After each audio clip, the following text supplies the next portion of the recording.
Unconscious patient এলো, pulse পাচ্ছেন কিন্তু আর কিছু নেই, ফার্স্ট থিং আপনার মাথায় কি আসবে? ফার্স্ট থিং কি করবে? কমপ্লিটলি আনকনসিয়াস পেশেন্ট কিন্তু পালস আছে, এইগুলো হলো পালস আছে, প্রথম জিনিস আপনি কি করবেন?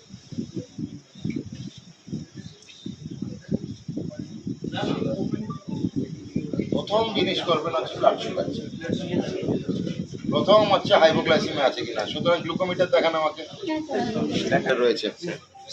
হ্যাঁ, আপনার এটা হসপিটাল সাপ্লাই? হ্যাঁ স্যার, ঠিক আছে স্যার।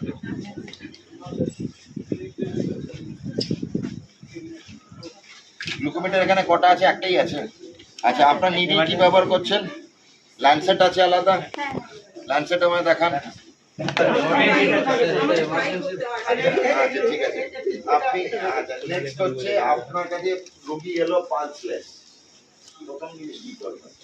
আপনি পেরিফেরাল পালস পাচ্ছেন না, ফার্স্ট থিং টু ডু, ঢোকার সঙ্গে সঙ্গে ক্যারোটিড পালস দেখবেন, সেটাও আপনি ক্যারোটিড এন্ড ফিমার কি করবেন?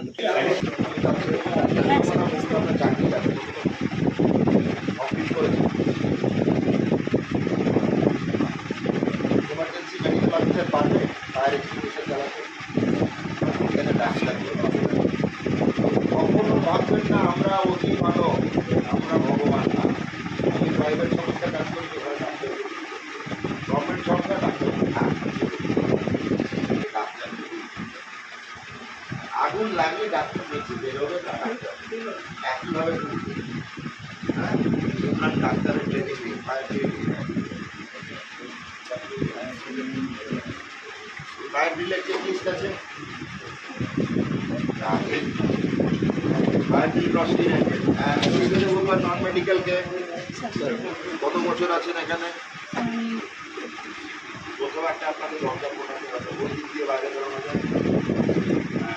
আপনাকে ওই যে জানলা আছে, একটা জানলা, সেই জানলাটাকে আরেকখানে গ্রিলের কভার করবে, গ্রিলটা খোলা রেখে, যাতে কোনো তালা লাগে না।